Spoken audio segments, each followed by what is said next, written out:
Hello, everyone, and welcome. My name is Mohammed Ranavaya, and I'm the Senior Associate Dean for the Continuous Medical Education from Marshall University Health Network, as well as Marshall University School of Medicine. It is with pleasure that I have invited Assistant Professor Jason Adams, one of our neuroscience physician, who is going to give us a presentation on environmental impact on neurological disease as part of our CME On Demand. This activity is planned, and the faculty and the planners did not disclose relevant financial relationship for the CME activity as per requirement of ACCME Accreditation Council for Continuous Medical Education, which accredits Marshall University School of Medicine for CME Credit hours.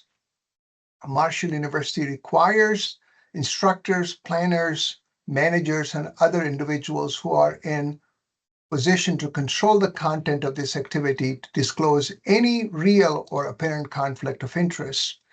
And since there were no conflict of interest that were disclosed, I'm going to go ahead and just let you know that if there were one, they would be on our file. Now, before I invite Dr. Adams, I would like to briefly give an introduction of Dr. Adams, who is a graduate of Marshall University School of Medicine, a board-certified neurologist, and a practicing physician with Marshall Health Network in Huntington, West Virginia. He earned his medical degree from Marshall and also did his residency. He has done quite a bit of research and work in the neurological diseases that are affected by the environment. So without further ado, I would like to invite Dr. Adams to go ahead and make this presentation, which is on environmental impact on neurological disease. Dr. Adams, thank you again, and please go ahead. Dr. Ranavaya, thank you for the introduction. Very happy to be here and talk about this very important topic and really growing topic of interest with the environmental impact of neurological disease, how the environment really plays a role in neurological disease, both potentially as a causative measure and a risk factor that's still being elucidated through further research. So the goals and objectives, we are going to learn how to discuss how environmental exposures, including air pollution, pesticides, heavy metals, and plastics are linked to neurological disease across somebody's lifespan. And really that's the entire lifespan, including gestation, as we'll get into.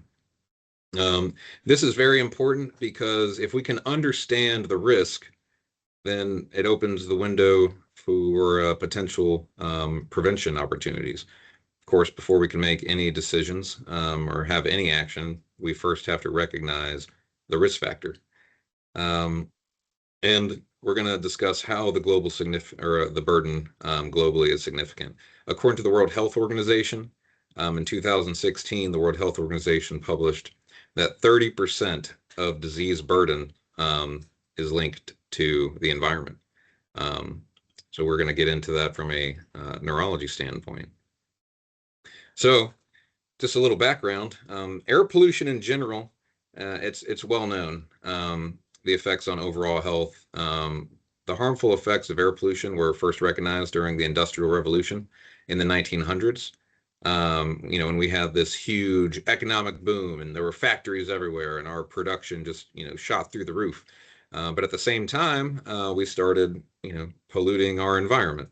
The pollutants that are well known, sulfur dioxide, ozone, carbon monoxide, diesel exhaust particles, and particulate matter, very fine, microscopic material, were recognized as leading to chronic respiratory distress, And occasionally, especially early on, there were even mass mortality events, from settling, chemicals, dense chemicals settling into chemical valleys, people being exposed in their work environments, and there were a lot of deaths. And recognizing that and looking into it is where some of the very first regulations came. Um, well, it's still an ongoing process. What we're learning, and once we learn that there's an impact, that's when regulation really starts. But it's a slow process. It's been equivalated to steering a large ocean liner. Trying to avoid an iceberg, like steering the Titanic. We know there's the problem, but it's going to take time, for the government to make regulations to catch up. So we might recognize the risk, long before there's ever, any impact on our regulations. So a few of these mass mortality events, Meuse Valley in Belgium, this was in 1930. There was a dense fog, and it trapped industrial emissions like sulfur dioxide, fluoride, and particulates in a valley. The more dense material settled down. Essentially the air floating on top of these more dense materials and settled into this valley, creating a pool, essentially, of toxic material. And over a few days, 60 people died and hundreds more became severely ill. That's the first well-documented case that linked air pollution with sudden excess mortality. And you can just imagine being back in that time. I'm sure there was at first some question on what exactly happened. Why are all these people dying? Denora smog in Pennsylvania. This was in the USA in 1948. Steel and zinc plants released sulfur dioxide, metal particulates, and acidic aerosols. There was a temperature inversion that trapped the pollutant in the area for 5 days. There were 20 deaths, and 40% of the town, about 6,000 people, they fell ill with different neurological symptoms and respiratory symptoms. So in the U.S., this sparked the U.S. environmental movement, and it influenced the 1955 Air Pollution Control Act.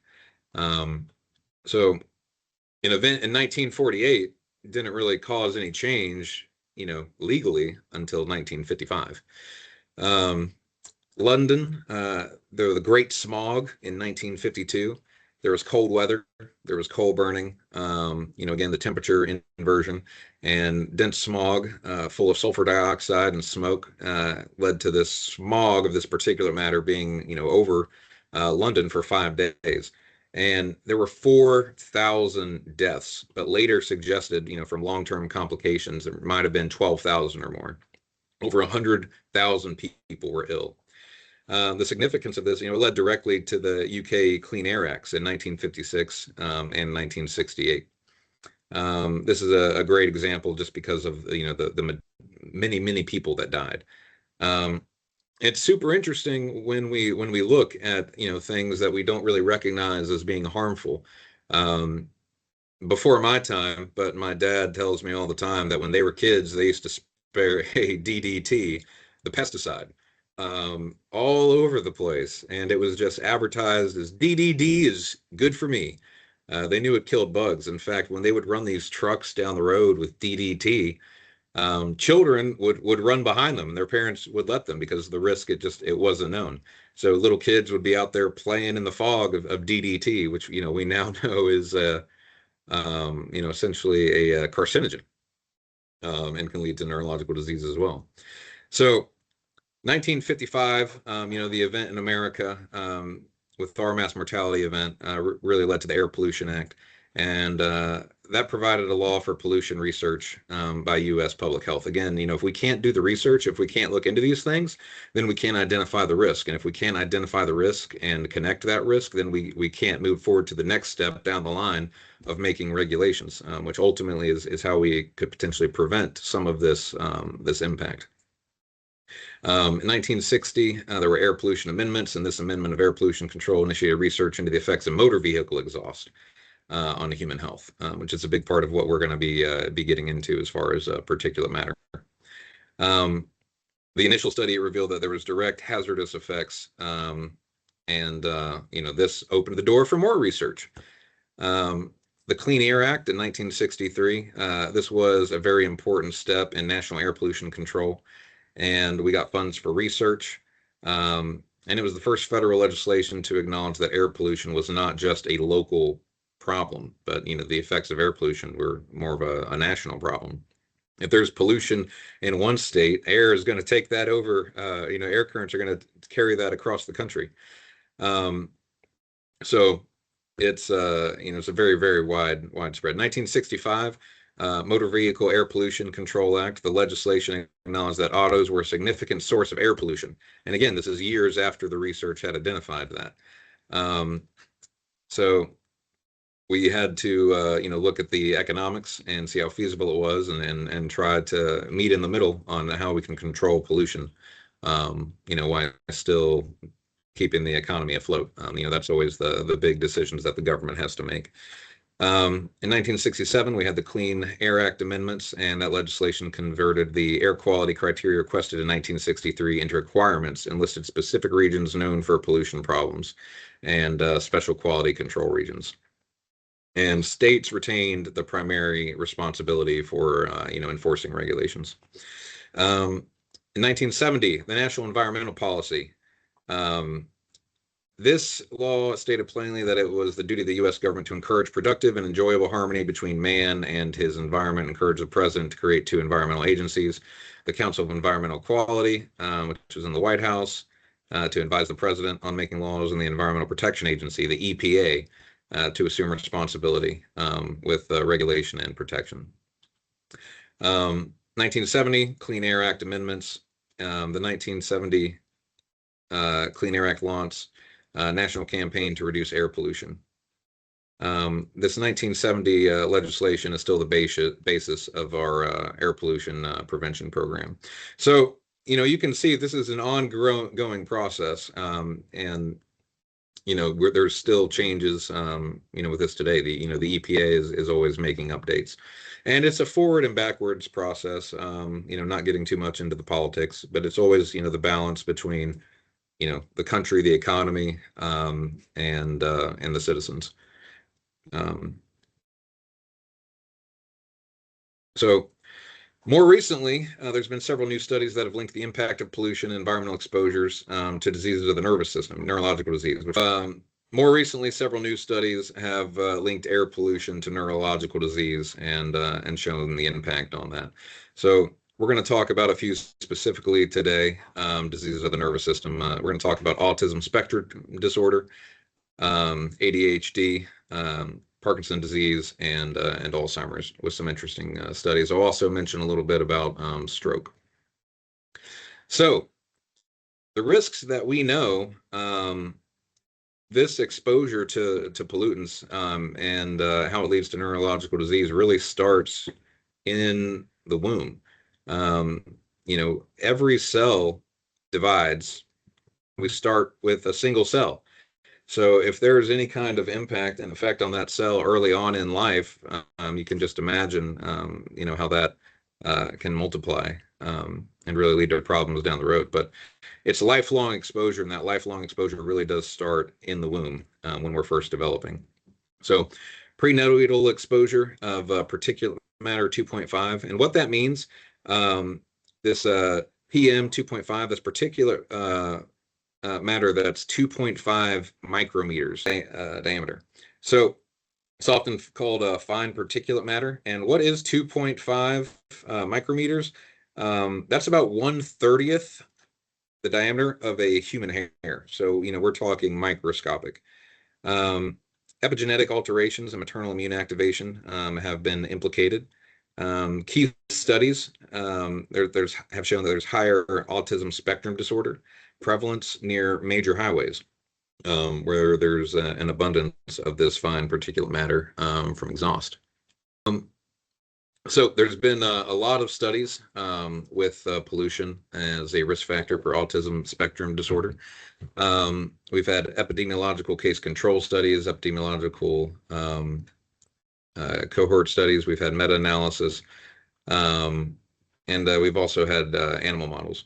So the key findings of these studies, we're going to get to the trap exposure, which is specifically from essentially automobile traffic, and how these have worked. So we've looked at particulate matter, we've looked at nitrogen dioxide, we've looked at ozone, carbon monoxide. These are just some of the major that we have found. So TRAP stands for traffic-related air pollution. And some of the first studies, we found in gestational life exposure was associated with increased rates of autism spectrum disorder.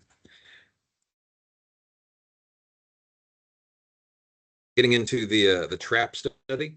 So, we know autism spectrum disorder is probably from, genetic predisposition with environmental exposure. We know that this is probably, what has increased the incidence of autism spectrum disorder over the year, along with, increased diagnosis and more awareness. But, there still needs to be more research with, how this applies to, pollution and exposure. So this was basically a study to look at the relationship between traffic-related air pollution, air quality in local areas, and what that led to in autism. And this was an epidemiological case control study. So they looked at the population. They identified, people with autism, people without autism, and then they went and they looked at what their exposures were. So the risks, being, thought to be pollution. They looked at the mother's address from the birth certificate, and addresses reported from historical residency, and they used this to, look at local air quality measures and kind of estimate, what the actual exposure was for each trimester of pregnancy and the first year of life. So traffic-related air pollution, it was assigned to each location using that data. There were 279 children with autism identified and 245 controls.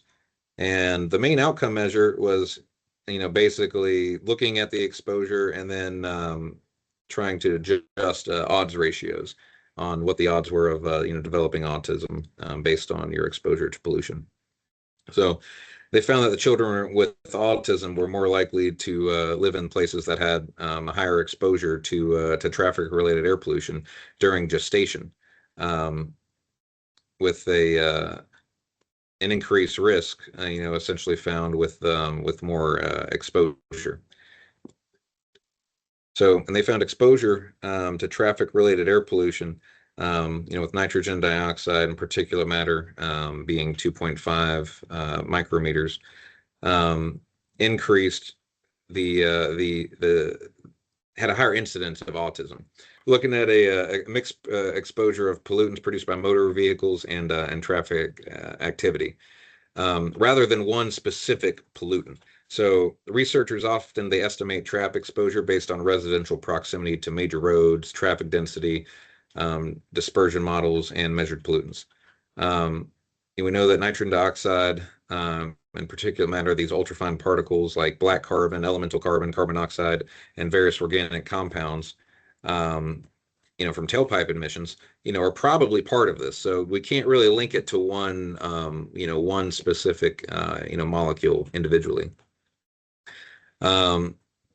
Another part of this study is because we can't link it to one particle in particularly, it's kind of hard to say that it's 100%, the pollution.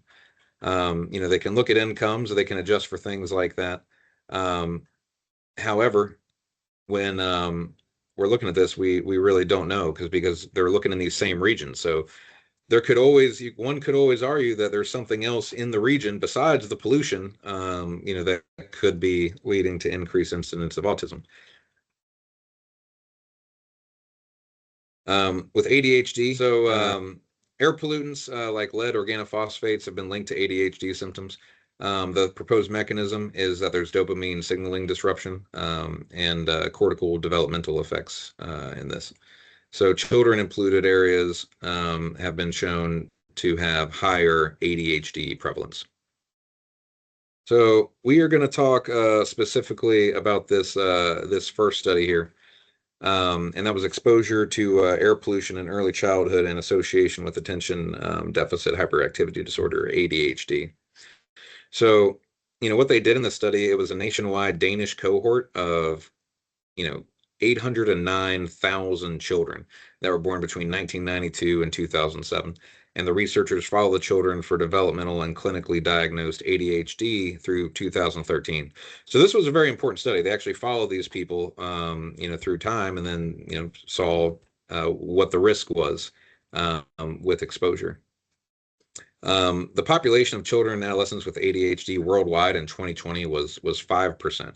This increased to 8% by 2024. We know that pollution has gone up in this time. What is the reason for the increased diagnosis of ADHD? It's always the question. Is it just a diagnosis that, we're just more aware of, that we're more likely to seek a diagnosis as parents of children who are struggling in school? Or is the incidence of ADHD actually increasing from some other secondary factor like pollution? So this study that we're going to be looking at again, a little bit more in detail was exposure to air pollution in early childhood in association with attention hyperactivity disorder. Again, over 800,000 children were in this study.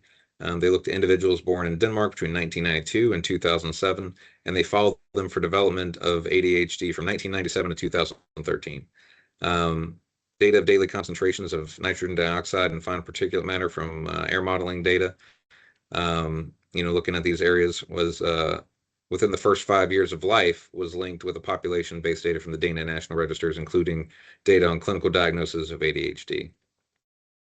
So they looked at the incidence ratios, and they tried to come up with a risk of what your exposure was and what your risk of developing ADHD were.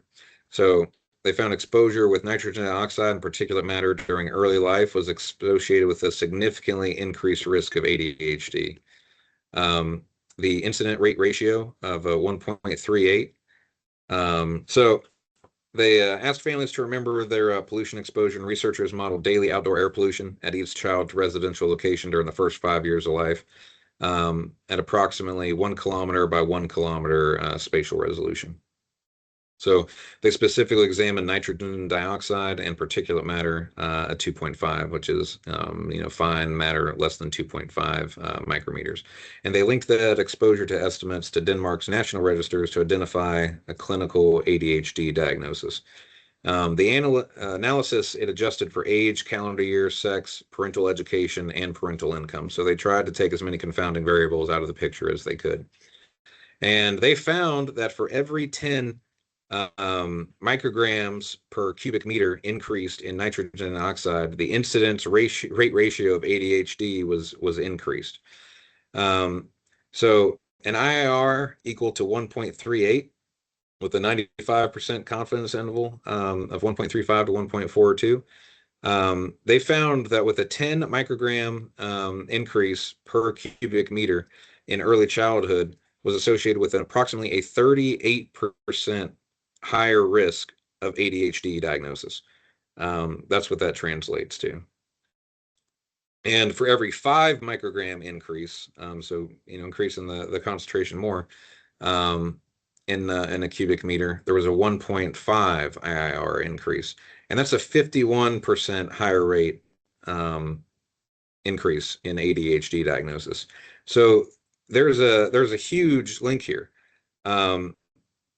When they looked at it a little closer, the researchers put nitrogen dioxide and this fine particulate matter into the model simultaneously.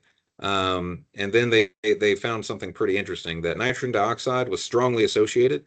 The fine particulate matter was a little bit less associated.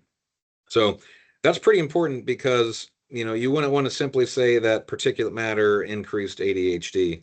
The really stronger association is that early childhood air pollution, just in general, was associated with increased risk of ADHD, with the most robust finding was the nitrogen dioxide. So it's still just observational epidemiology. Residential model exposure isn't the same as measuring each child's personal exposure. We're looking at an entire population here. So one child might be a little bit more exposed than another study. And there could be some other confounding variables here because you're looking at an entire, residence. You're not looking at each individual, each exposure to pollution. You're looking at more, geographical location and then taking that geographical location and looking at the pollution from it. So there still could be some confounding variables here, but the association is definitely there, no matter how you look at it.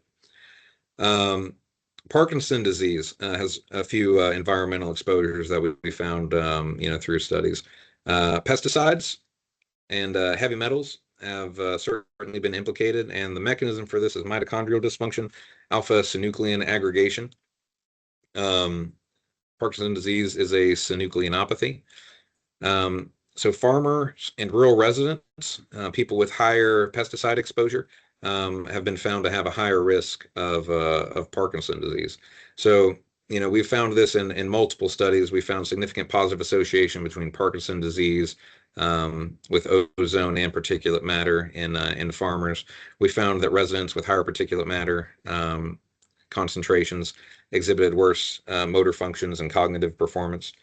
And in animal models, we found that chronic ozone exposure has decreased the number of dopaminergic neurons in the substantia nigra.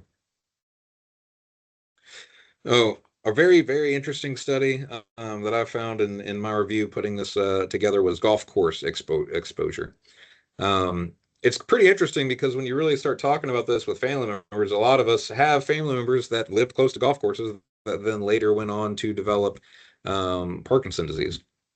So they assessed whether the proximity of golf courses was associated with increased Parkinson's disease risk and used that information on groundwater vulnerability. So the thinking is that the pesticides used on golf courses get into the groundwater, and then that's where the real exposure happens. The farther away people got from the golf courses, the less likely they were to develop Parkinson's disease. And I think they looked at about 6 miles. So people who were within 6 miles of a golf course were more likely to develop Parkinson's disease.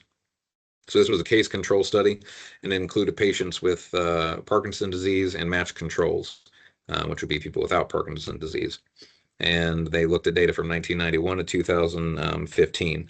So they found that the distance of the golf course, living in water service areas that shared water with the golf course, essentially greatly increased your risk of developing Parkinson's disease. They adjusted this risk for age, sex, ethnicity, and essentially how nice of houses these people were living in, what their economic income was. So they had 419 patients with Parkinson's disease. 257 were male, and then they had 5,113 matched controls. So the most interesting thing about this was that individuals living within water surface areas with a golf course had nearly double the odds of Parkinson's disease compared to people who didn't share water with the golf course. 49% greater odds compared with individuals with private wells. So there seems to be some sort of link with sharing water with the golf course. Now, is it 100% the pesticide? It's hard to say, but that's essentially what's been linked. So the greatest risk of Parkinson's disease was found within 1 to 3 miles, and the risk it decreased as you went farther away from the golf course. So, this is essentially a logical step that it could be from the pesticides, but we would have to look individually at the pesticides themselves in newer studies. And when it comes to, for regulations, that's what we need. We find things and it makes us ask more questions. Then when we look more specifically, then we can ask for regulations, and our government can kind of block down on specific causes and what they think, might be at risk. So in the future, this could lead to certain pesticides, becoming banned, or maybe even differences in the way that we, regulate our water. So another environmental exposure that's pretty interesting is a study on Drosophila vibrio bacteria. it's been associated with Parkinson's disease. And this is pretty interesting because it kind of leads us to a chicken or the egg question. So certain strains of gram-negative sulfate-reducing bacteria, this desulfovibrio bacteria, it's an aquatic bacteria, and it produces hydrogen sulfide and liposaccharide. And several strains synthesize magnetite. And all of which induce the oligomerization and aggregation of alpha-synuclein protein. This alpha-synuclein protein, they found, can actually travel up the vagus nerve from the gut and make it to the brain. Because one of the questions was, well, is we know that this can create alpha-synuclein, but is this the same alpha-synuclein we're seeing in the brain or not? And they're trying to figure out basically, is the Parkinson disease caused by the bacteria? It's still yet to be known, but this is a question that we've come up with, from these studies. So when they did the PCR from the fecal matter, they detected the bacteria concentration, and they were actually able to correlate that with the severity of Parkinson's disease. However, patients with Parkinson's disease, they have autonomic dysfunction as part of their presentation. So does this create an environment where these bacteria are just more likely to grow, or does the bacteria itself induce Parkinson's disease? That's not something that we know yet, but we do know that patients with a higher incidence of this bacteria do have worse Parkinson's disease. And we do know that the alpha-synuclein produced by this bacteria can make its way up to the brain through traveling the vagus nerve. So this was a very small study, only 20 controls and 20 Parkinson's disease patients, but they did find a statistically significant association between this bacteria and Parkinson's disease. And again, this is cause versus correlation. Do these patients just have more of this bacteria, or is the bacteria actually another cause of Parkinson's disease? Dementia is a very, very important topic, with the fastest growing population in the United States being that over 65. We're just going to see an increase, incidence in dementia if it is in fact caused by pollution, or if pollution is a risk factor, more likely. Of course, when we're looking at risk factors for dementia, one of the strongest linked risk factors for dementia is untreated hearing loss. We now know. We know lifestyle is a huge risk factor. Among medications that have been studied for dementia, so far, only antihypertensives have been found to reduce the risk of dementia.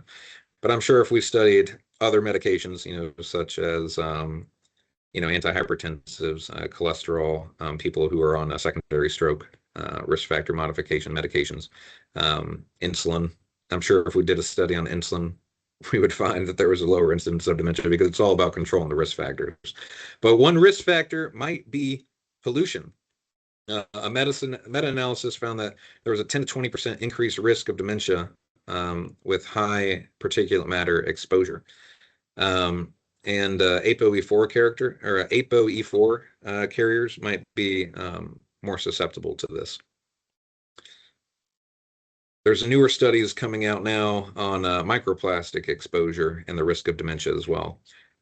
Patients with dementia, we're finding, are having higher concentrations of microplastics inside of their brain. Now, to cross the blood-brain barrier, something has to be extremely small. We're talking 500 Daltons, which is only a few hydrogen atoms in width. But plastic is able to actually make it through the blood-brain barrier because it's able to aggregate cholesterol around it. And with the cholesterol being aggregated around it, the blood-brain barrier actually takes it in just like it was any other cholesterol. So it basically is able to mask itself. There's also a question with microplastics specifically. Does the local inflammation caused by the microplastics, is that another reason? Because with inflammation, the blood-brain barrier can open. We know that chronic inflammation itself is probably a risk factor for dementia. So is the microplastic itself actually causing an increased risk of dementia? Or is it more of a side effect of somebody with dementia who has more inflammation and who has a more permeable blood-brain barrier? How is this microplastic actually making it into the brain, aside from the known mechanisms? And is it actually leading to more inflammation and causing dementia? Again, it's association but not necessarily known if this is a cause or not. So we've got a lot of studies, that have linked pollution to dementia. Exposure to particulate matter, less than 2.5 micrometers, and nitrogen dioxide and ozone has a significantly increased risk with Alzheimer's disease. Ozone exposure contributes to Alzheimer's disease pathology, exacerbating cognitive decline and amyloid deposition. So with 10 to 20% increased risk of dementia with high particulate matter exposure, it certainly is something that we need to look into. Perhaps if we were able to change regulations and we were able to decrease the amount of population, perhaps we would see a decreased incidence of dementia. The cost of dementia worldwide is huge. We're looking at $1.3 trillion globally every year. So with dementia, that's time lost, people having to take off work to take care of family members, and repeated hospital visits and long-term care for these patients. Women are disproportionately affected by dementia, both directly and indirectly, and women experience higher disability-adjusted life years and mortality due to dementia. So any reduction in the incidence of dementia or any risk factors that we can identify to reduce that risk is going to be huge, not only for quality of life, but also economically. So there's actually a very large motivation, for our government to take action on things like this when we're looking at things, because again, our government, they make decisions, not only just on happy and healthy lives, but we also have a country, so we have to have a happy and healthy economy. So most of our regulations, meet somewhere there in the middle. So we talked about the chronic inflammation and blood-brain barrier disruption. So probably this is where the one of the effects is coming from these pollution exposure is the chronic inflammation. So here's a few interesting environmental exposures. There was a new study that actually showed that marriage increased your risk of dementia, really by about doubling it, surprisingly. So when they did a study looking at married people and unmarried people, they actually found that the people who were married and married the longest had the highest risk of dementia, which went against what our original thinking on this was. Now, why would this be the case? The answer is probably cognitive offloading. In the medical field, I'm sure we've all had the experience of talking with a husband and asking them what their medications are, and them having no idea what their medications are, and looking over to their wife who knows all of their medications.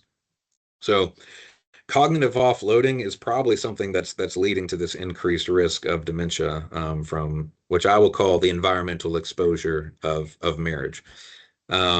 It's just a very, very interesting study that I kind of threw in here, for fun, but it is something interesting and to be aware of. So, stroke and pollution. Again, chronic inflammation is going to lead to an increased incidence of stroke. But what they did in this study in particular, and this is an extremely interesting one, was patients who were undergoing carotid endarterectomy. Carotid endarterectomy is essentially cleaning out the pipes. When someone has more than 70% stenosis of a carotid artery, they will generally go in and clean it out to reduce the risk of stroke. If someone is having stroke from a symptomatic artery, then they will certainly clean out this artery sooner rather than later. But in this study, what they did when they did the carotid endarterectomy, they sent off a little bit of the plaque to be analyzed, and they found that when there were microplastics embedded within these atheromas, which was more than 50% of the people. They followed these people for about 38 months, I believe, and following these people for 38 months with the primary outcomes being stroke, heart attack, or death, the patients who had microplastics embedded into these atheromas, they were actually 4.5 times more likely over that 38-month period to either die, have a heart attack, or have a stroke. So clearly, there seems to be some risk here. So how do these microplastics even get into our body? Because more recent studies have shown that there's microplastic in essentially every cell in the human body. A baby growing in the womb, every cell in their body, microplastics. And this is more and more being linked to different diseases. This is there's been studies showing that the sperm count of men has reduced by about 50% since the 70s. And there's always been a question on what this really is, but in the cells in our in the testicles, they have found microplastics. So microplastic actually breaks down into a synthetic estrogen, so it could be a cause, of that problem as well. But back to neurological disease, we know that this increases stroke. We know that patients with dementia have an increased risk of having microplastics, found in their brain. So where do they come from? Well, they're everywhere. Every single-use plastic you've ever used, every one you've taken a drink out of, every plastic spoon you've ever bit off of, there's microplastics entering into your body from that. Say, I want to eat a healthy diet, I just want to eat plants. Well, they found that the stoma in the plants, which are essentially what the plants breathe from, they actually absorb the microplastics, the plant's breathing. Into the root systems, they absorb the microplastics. So even plants have these microplastics in them. So even by ingesting plants, trying to live a healthy diet, you're still going to increase your exposure to these microplastics. You breathe in microplastics as well. They're part of this fine particulate matter. So plenty of exposures to microplastics, and as time is going on, I'm sure that we will find that the concentration within the cells of our body is just going to have an increase concentration of these microplastics. So if microplastic exposure is linked to neurological disease, and if this is truly founded, then as time goes on and more pollution increases, then we will probably have a higher incidence of things like Parkinson's disease, Alzheimer's disease, stroke, heart attack.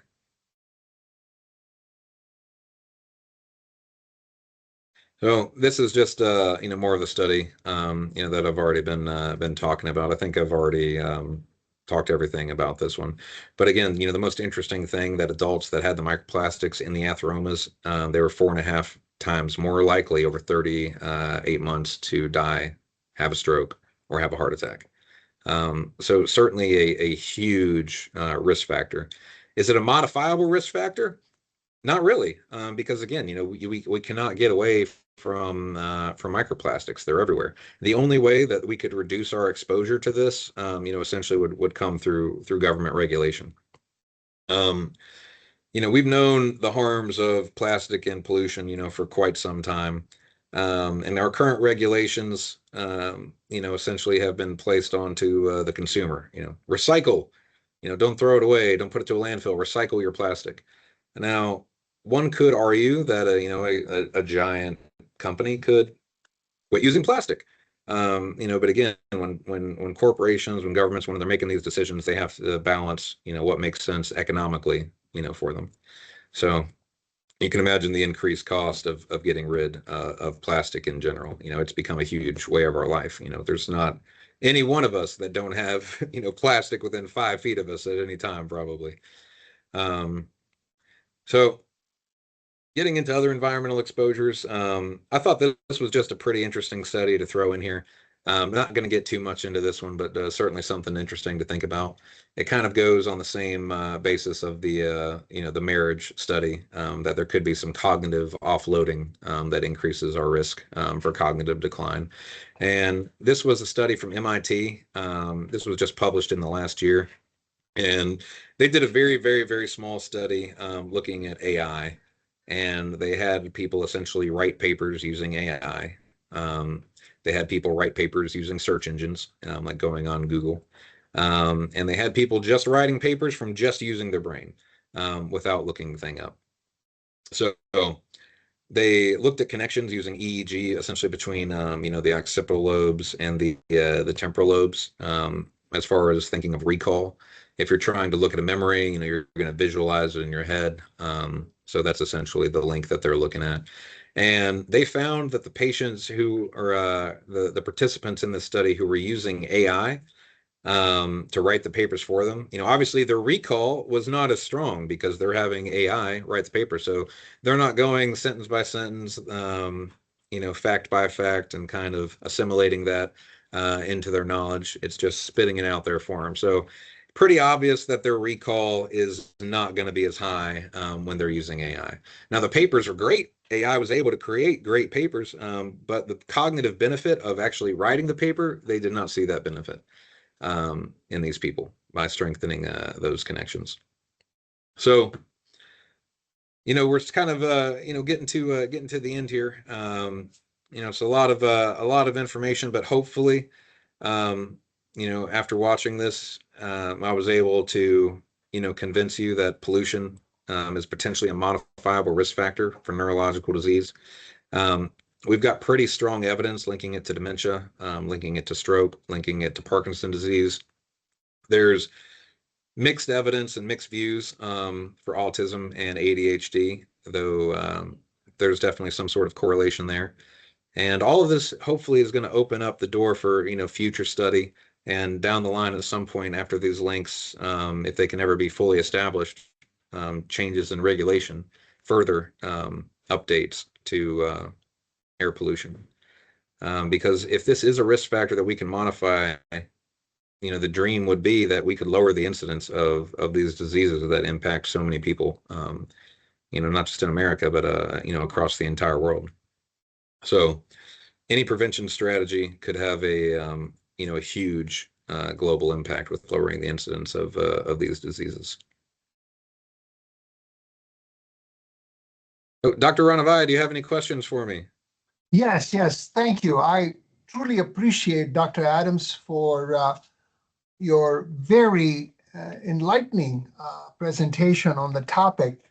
I've been married for 38 years, and I didn't know that marriage was a risk factor. I always learned something, but that really startled me. And I'm sure there's some reason there. It could be a statistical anomaly. I Yeah, have difficulty believing that. it definitely could. It's always correlation versus causation. But it's a wonderful presentation, and I have some questions for you. I usually ask a few questions on behalf of the audience. So the first question I have is, what is the one environmental risk factor that you have discussed today that you will be more concerned in your clinical practice moving forward for our colleagues who are watching this CME activity? Gotcha. So I think for me, the environmental exposure that I'm most concerned about is probably microplastics, just because I've had a lot of interest in that personally. Just because I feel like it's probably the most modifiable one that we have. It'd be very easy for the government to change regulations with regards to plastic. I feel like that would probably have less, and this is just my opinion, but I feel like that would probably have less of an economic impact than saying, all right, well, we're going to quit burning fossil fuels entirely tomorrow. We certainly have the technology to replace single-use plastics with paper, with glass. And, when we're looking at a higher increased risk of stroke, heart attack, or death, I think that's pretty huge. With the links to dementia as well, I think microplastics just in general, I feel like that's just the lowest hanging fruit of something that we could go after. But moving forward, in practice, I think it's important to ask patients, where do you live? Where do you work? What's your job? And trying to figure out what their exposures are. Because if we can link exposure and link a patient's exposure, on a patient by patient basis, it might open up our differential diagnosis. So, Dr. Adams, just for our colleagues who are non-neurologists, could you illustrate as to why understanding environmental risk factors are important when considering prevention strategies for neurological diseases across the lifespan? Yeah. Well, during this presentation, we discussed that environmental exposure is certainly a risk factor for developing neurological disease. I think it really opens up the door for, especially things like Parkinson disease, which we discussed. Um, this living close to a golf course, it's pretty interesting risk factor. It's probably from the pesticides, and more studies are going to have to come to link that. Anecdotally, in our practice here, we've seen a lot of patients who have previously worked with chemicals, and some of these local chemical plants have developed Parkinson disease, and anecdotally, we've seen a higher incidence in that patient population. So it's certainly something that physicians could discuss with their patients. Known environmental risk factors and other environmental risk factors, but it opens up a conversation for exposure. When you're evaluating a patient who has Parkinson's symptoms, what are your exposures? Have you been exposed to to heavy metals? Have you been exposed to organophosphates? Have you been exposed to pesticides? And if that answer is yes, it certainly, I feel at this point, could put a little more coins into the pot of making a diagnosis like that. And of course, as neurologists, we're always here to help answer any questions and help make any type of diagnosis. But I think the first step is recognizing environmental exposure, as a risk factor. So, Dr. Adams, are you aware of any other studies which, in similar populations like farmers, the agribusiness, who also use a lot of pesticides and organophosphates, that they are at a higher risk of Parkinson's disease? Are there studies you are aware of that also show that as a risk factor, other than the golf course, parallel to the similar exposure in other populations? Yeah, so there certainly have been studies just on exposure of these chemicals specifically. I believe in my review that I did find some that looked at farmers specifically. I would have to go back and tease those out, though. I can't name the exact study off the top of my head right now. Finally, how should clinicians balance discussing environmental risk with patients while recognizing that some exposures may be difficult to avoid? Right. So that's the question. We really cannot avoid many of these exposures. It's extremely hard to avoid things like traffic pollution. It's extremely hard to avoid, microplastics. I made the example that, even if you tried to eat a perfectly healthy diet and just went to a full plant-based diet and you only used glass, certainly you're going to reduce your exposure a little bit by getting away from single-use plastics, but, it's not really something that we as individuals can avoid. It's more so just doing the best that we can with those things, but it's really going to have to come from the top down. We're going to have to see some changes in overall regulation, as far as pollutants go, air pollution and microplastics.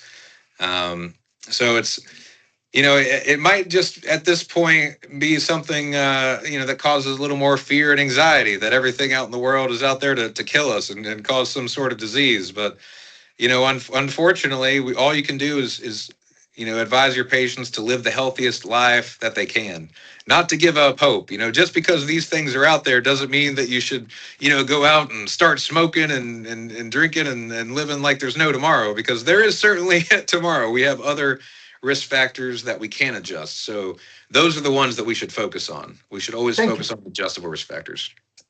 Thank you very much for your time and a very enlightening presentation, Dr. Adams. We are grateful for your efforts. So at this point, this concludes our CME On Demand Enduring CME activity titled Environmental Impact on Neurological Disease, presented by Dr. Jason Adams. This program has been reviewed and approved for AMA PRA Category 1 credit. In accordance with the ACCMA accreditation standards, to receive CME credit, you must complete the evaluation thoroughly. Your feedback is essential for assessing the effectiveness of this activity and for improving future educational programs. Physicians should only claim credit commensurate with the extent of their participation in this activity. This content has been developed in compliance with ACCME's standard for integrity and independence in accredited continuing education, ensuring that it is free from commercial bias. To complete your evaluation and claim your CME credit, please look at this QR code, which is on this slide. You may scan this code with your phone or click on the link in the comments below presentation to access the evaluation form. We at Marshall University School of Medicine, and on behalf of my entire team, the CME division team, and our educational department, appreciate your commitment to lifelong learning and your dedication to improving patient care and the outcomes. Thank you for your participation.